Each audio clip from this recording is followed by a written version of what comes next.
Hey everybody, it's Greg Reinhardt from GRB Academy.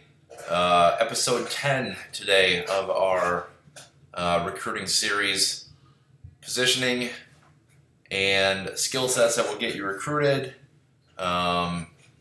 This is an interesting one. We're going to talk about why certain positions are recruited more than others, how they're paid differently, what college coaches are looking at when they're standing at the fence watching games or at showcases.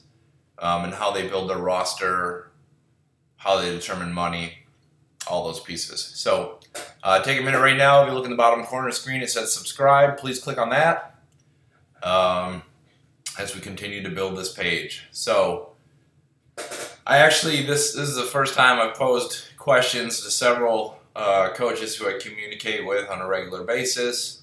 Just gave them 5 questions. Wanted to make sure everything I had to say was in line, but I think it was, and I'll share some of that information. The first question I asked, which is, what's the most valuable position for coaches to recruit or to that specific person? And I think with overwhelming, basically 100%, everyone said the same thing, and this is exactly how I've always explained it. The most valuable positions for a coach to recruit are pitchers, catchers, middle infielders, and a center fielder. So we think the middle of the field. So if you don't play one of those positions, obviously you got to stand out a little bit more, but here's the reason why on those positions. One, any college baseball team that is weak at one of those positions think they don't have a great pitching staff or not a really great Friday night guy. Their catcher is just okay. Middle infield is not strong, or their center fielder doesn't play great. That team's probably not very good. So I think they know the strength of their team will be how dominant they are at a lot of those positions. The second thing is when they're recruiting, because they are looking down the road, people at those positions, especially the center field and the middle infield positions, can easily transfer to other positions on the field if they're not the starting shortstop right away. So let's say shortstops can usually transfer to second base really easily, third base really easily, and even first base. I think you see center fielders are normally athletic. They normally can really run. That's an easy transfer to left field or right field if they need to. And center fielders generally have a pretty good arm, so it can cover that right field position. So I would say those are easily the 4 biggest things: pitchers, catchers, middle infielders, center fielders. That's the first thing that every college is showing up and looking for. And if we were going to order them in order of what's the most important thing, or what's the most important, number 1 on the radar that they need, number 2, 1, the Friday night starter. That's a big deal. They need to find all the top arms that they can.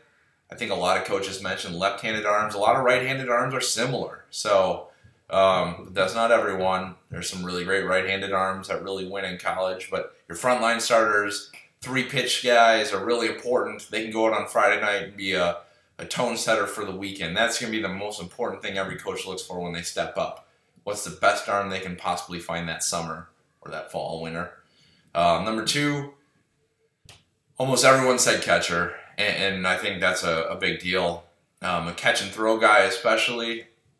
The bat's an added bonus, but a guy that can go back there, control the game from behind the plate, control the running game. The staff feels comfortable. If you're putting all that money into your front end arms, you need a guy who makes them feel comfortable when they throw. So that's a big position. There's only so many really great catchers in the country. So each team usually recruits a catcher every year. I would say every 3rd year, probably a walk-on catcher as a depth guy. But that catcher usually is the second most important thing they're looking for. Shortstops. Everyone wants shortstops. Like I said, a lot of times shortstops become center fielders. We've had a few in our program that were shortstops, second basemen, but were 6'6" runners. They end up in center field in college. They transfer all over the field. They're normally athletic, wiry, projectable guys who maybe are gap to gap, but later on hit for power. So Shortstop's a very important position. I think after that, most coaches would say that they're looking for a mix of either a really, really big bat that stands out, right or left-handed, or a center fielder. I think that's probably the fourth most important thing people look for. Can I find a big-time center fielder that's a true center fielder, or is there a really, really big bat that sticks out that I'm going to be able to set in the lineup pretty early in his college career in a 3, 4, 5 hole and be a really big impact player for us? The last thing that I think is the most of the 5 things, or the last, you're going to order something. Every college is looking for a guy who can really run. I think running is a skill set. Probably one of the most important skill sets that really you can't teach. But speed changes the way the game is played, changes the way other teams defend, changes what you look like as a defense. So big time runners are important, even if their bats are a little bit light. That's something that every college is looking for, knowing that they can probably improve on their bat later on. Some major other items that could be considered or are considered, especially I guess we're projecting out. 1, athleticism, movement, and size. Those 3 things always play. If someone's super freaky athletic, almost every coach in the country is going to think that they can fix or correct, whatever swing flaws or anything that guy has. Athletic people get opportunities. People who move correctly get opportunities, and people with really great size and a mix of those are really enticing, because every college coach is looking for the home run, not like a home run, but looking for a home run in terms of a developmental recruit that turns into something a lot different later on. And it's easy to bet on those things. Second thing, like I said, foot speed. College coaches will bet on foot speed. It will separate people. If you can run, you're going to get some opportunities. The third thing, which I think is interesting, is a real defender. A real guy who can really pick. He's drastically ahead of everyone else on his defense. He generally can throw pretty good across the infield. They will take that guy, because if that guy can be a bottom of the order hitter at worst, like I said, he makes him really tough on the other side of the ball. Catch and throw catchers, really, really important. Like I said, catcher is probably the second best thing they're looking for. But in terms of tools, like a guy who can sit back, he can really catch, he can really throw, that's a tool that's hard to measure because it's important. Another thing with catchers, I think, when they're looking at guys with tools, is like if there's any mobility issues, like that catcher's probably not getting recruited. They need guys who can move. Athletic-looking catchers are important.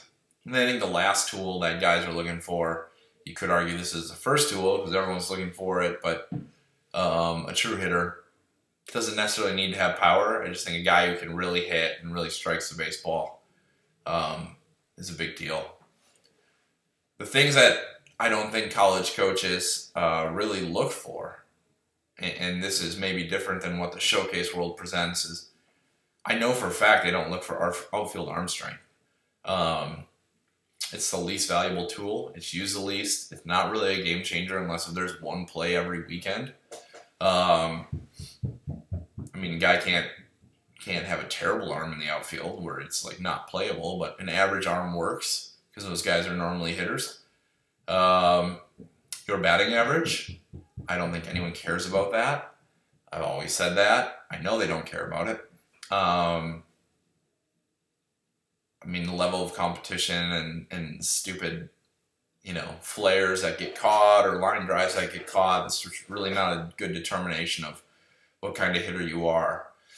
And then the last thing I think that guys skip on is a power-only bat. A guy who, can really hit for power, but can't do much else. I mean, a general thought, like I said earlier, is take a super athletic guy who's a gap-to-gap hitter, who's super lean, who's not filled out, and whose best days are ahead of him, and that's probably your better power hitter later on as he develops.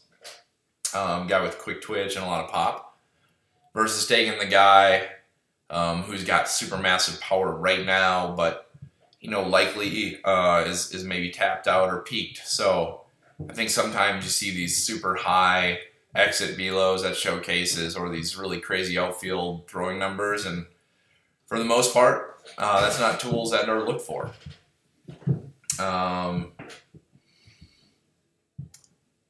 Things that, like how do the offers flow from here? Well, what I just said is the most valuable positions and most valuable tools, and offers are kind of based off of that. So how do you value them? Your most money, the biggest offers are going to go to your guys who you think are frontline arms, or your Friday night guys, or potential Friday night arms. Teams are going to pay the most for that, for sure. That's the most paid position in all of college baseball, is pitching. I think the old adage is, pitching wins championships, and I think everyone still stands behind that, despite everyone falling in love with hitting Twitter. So that's going to be your top end offers. I would say they always will get the most money. Your middle ground offers are going to go to your catchers, your shortstops, and then usually a center fielder that has to be able to run and hit. That's where that middle ground offer is going to land. Your low offers, or your minimum offers, average infielders, your bullpen arms, occasionally a first baseman, occasionally an outfielder. But we're going to talk about, we'll talk about right now, like walk-ons. Like, who are your walk-ons? I mean, really, your outfielders are going to be mostly walk-ons. Right-handed hitting outfielders are almost always walk-ons. People who can really run with no bat at all, those guys will get opportunities just because of that speed, but generally there's not a lot of money for them. Someone with a hit tool, they can really hit, but they cannot run at all. It's an easy guy to have walk on. And then your developmental arms. It always happens. Someone takes a flyer or gives an opportunity to someone who's 6'4" or 6'5" and is only 83 or 84 or 85, but the body looks good and the arm really works. Developmental arms are where a lot of the walk-on positions go. They may start as depth, but those are the kids that when they get on full-time lifting programs in college and develop out, 2 years down the road, end up being weekend starters. So that's generally how the offers go, and let's talk about what that means. Most teams in general carry 18, maybe 19 pitchers, and usually have 17 or 16 position players / duals. I think that number flips for every program. And then I would say most programs are somewhere between like 55, maybe all the way up to 60% of their scholarships go towards pitching, and 45, 40, 47 and a half, something like that lands on their position players. So there's usually going to be a couple extra pitchers on a roster. And because they are paying bigger offers to some of their front-end guys and their main starters, most of the money is going to land on arms. So kind of how the breakdown goes.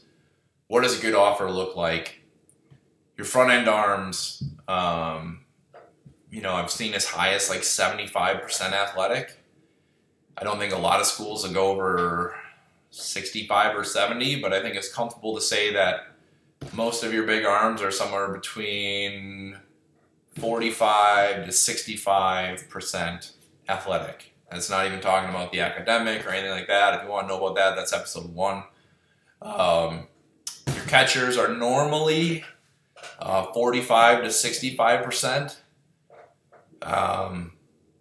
Because they are an important position, obviously. Middle infielders, usually 40 to 60%, I would say is a really, good range. Plus center fielders probably land in that same spot, 40 to 60% athletic. And then your corner infielders, your outfielders, 25 to 40%. I think people, should understand, no one wants to spend money on first baseman, and third baseman better really hit. And corner outfielders need to have some really loud tools to get some of that money. So, and these are ranges. Someone's like, well, what if I do both? What if I am an infielder and an arm? Scholarship's usually the same. maybe 5% higher. Even though everyone says you're killing two birds with one stone, I just think the issue lands is not many people will hardly ever do both of them successfully. No matter how good you are in high school, no matter how good you are, you probably aren't really great at both in college. So that's usually how it goes. No one loves to hear that. Everyone says I'm a two-way guy. You're probably not. So you may get recruited as one because they may not know what you are, but generally their money will land in the same range or they'll be creative. These are ranges for people to kind of measure if you do get an offer where it lands against that. There's a lot of things to take into account. What state you're living in, what the university has for academic, the need-based, in-state tuition, out-of-state tuition, private, a lot of different pieces. But in general, if you were like, well, why is so-and-so getting recruited before me? I feel like I'm a better hitter than him. Well, you may be a first baseman or third baseman.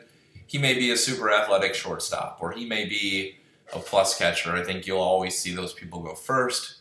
And maybe some people that get frustrated don't understand the process of how college coaches show up and try and knock out these areas in accordance to what their team needs are. That's generally how the recruiting will roll. So that's episode 10. There's a lot of things that can come off of this for sure, but I thought it'd be an interesting subject for people to kind of hear about is the positioning aspect and how that can affect your recruiting. So hope everyone has a good day. I think episode 11 is going to be on early recruiting and how coaches know when to do that. So I look forward to that. I hope you guys do as well, and we'll talk to you soon. Bye.